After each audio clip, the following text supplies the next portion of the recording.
Sorry hello and welcome everyone. আমার একটা নতুন সবাইকে স্বাগত। সো বেসিক্যালি আপনারা যারা প্রিমিয়ার লিগ ফলো করেন বা যারা ধরেন টুকটাক ফুটবল ফলো করেন, প্রিমিয়ার লিগ ফলো না করলেও আপনারা নিশ্চয়ই জানেন যে ম্যানচেস্টার ইউনাইটেড যিনি কোচ রুবেন অ্যামরিম তাকে বরখাস্ত করা হয়েছে এবং এটা গতকাল ক্লাব একটা অফিসিয়াল স্টেটমেন্টের মাধ্যমে কনফার্ম করেছে। এখন এই যে এই 3 দিনের ব্যবধানে 4 দিন ব্যবধানে আপনার দুজন কোচকে বরখাস্ত করা হয়েছে, মার্সকে হচ্ছে রুবেন অ্যামরিম। আসলে প্রিমিয়ার লিগ এখন চলছে এটা কি, মানে বছর শুরু হওয়ার সাথে সাথেই দুইজন কোচ অলরেডি বরখাস্ত হয়ে গেছে। এখন পরবর্তী কোচ কী হবে সেটা বলার টাফ, বাট আমি আজকে একটু ম্যানচেস্টার ইউনাইটেডকে কথা বলবো। মানে এই দলটা গত 13টা বছর ধরে 14টা বছর ধরে প্রিমিয়ার লিগের টাইটেল দিতে নেই, সরি 14 বছর 13 বছর ধরে কোন প্রিমিয়ার লিগের টাইটেল দিতে নেই।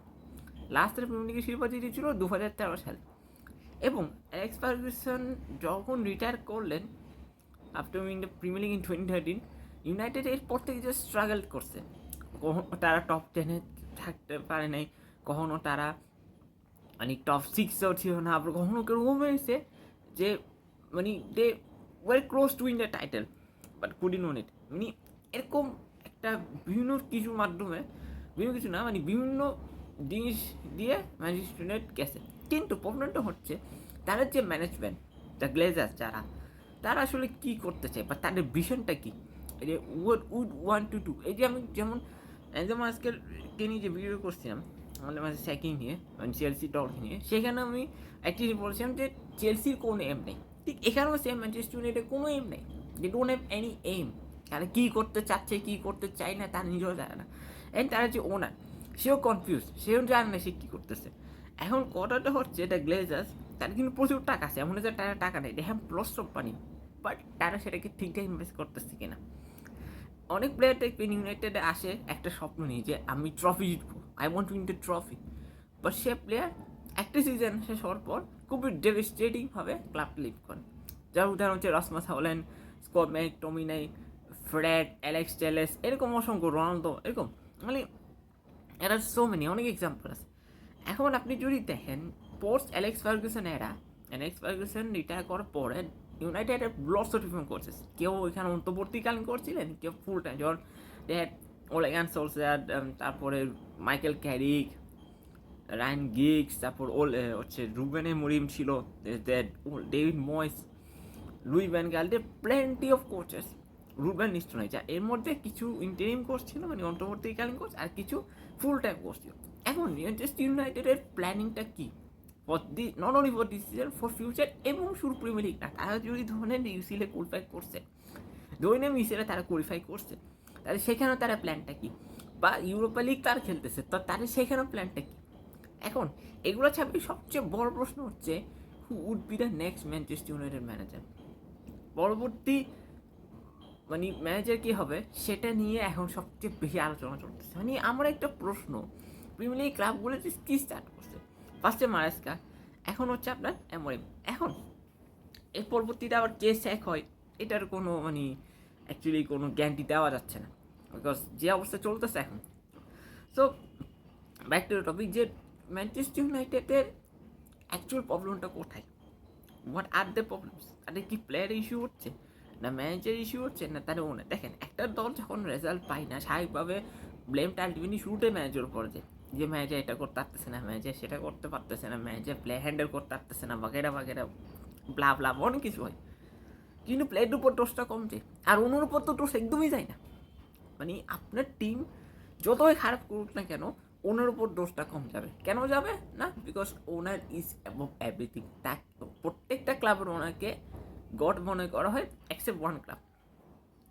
হ্যাঁ, মানে আমার কথা হচ্ছে যে why are the owners not getting blame in the Premier League, why are the owners not getting blamed in the Premier League. মানে ওনারদের প্রবলেমটা কী, প্রত্যেকটা ক্লাবের ওনার, সেটা খুব রিচ ক্লাব হোক, সেটা খুব ছোটো ক্লাব হোক, প্রত্যেকটা ক্লাবের ওনারই এরকম।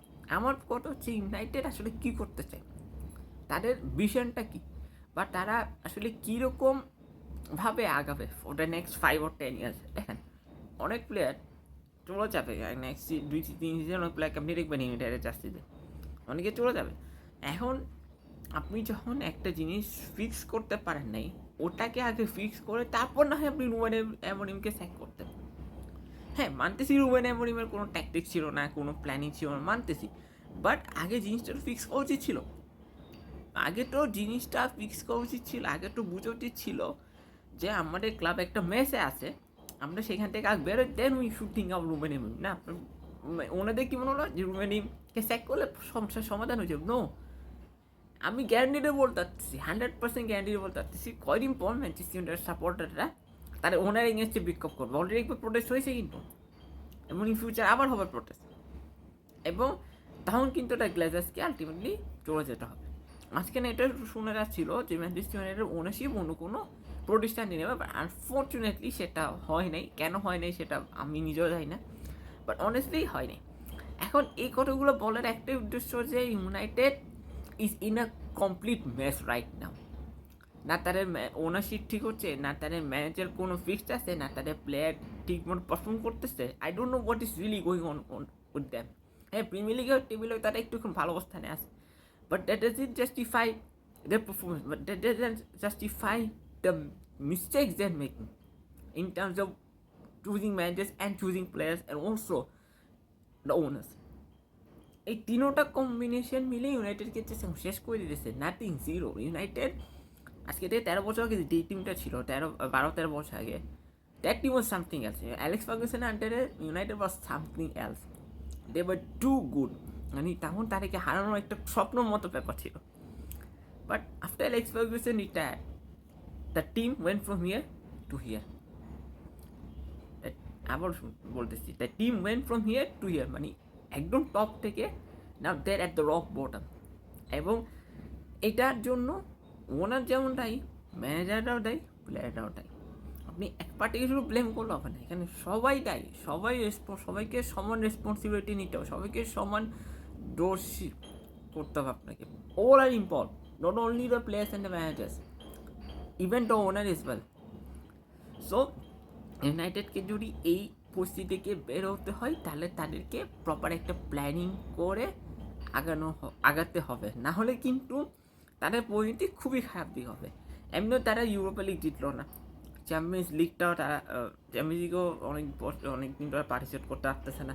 প্রিমিয়ার লিগ তো ধরে নেন যে জিতবেও না, এই সিজন ওর হবে না, আগামী 5-10 বছর জিতবে কিনা যেটা সেটা 10 পরিমাণ সন্দেহ আছে।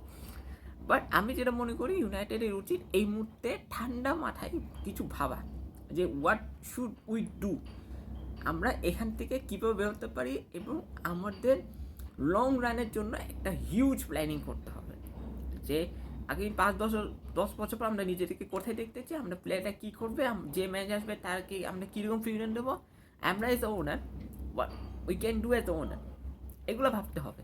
মানে এই অগোছালো প্ল্যানিং করলে না কোনো কিছু হয় না। হজ বড় প্ল্যানিং করলেন, এটা হয়েছে সেটা হয়েছে, এন্ড দেন হবে না। আর manager is not some random guy যে একে খুশি একে নিয়ে আসো, ওকে খুশি ওকে নিয়ে আসো। No, you have to think যে managers are not random guys.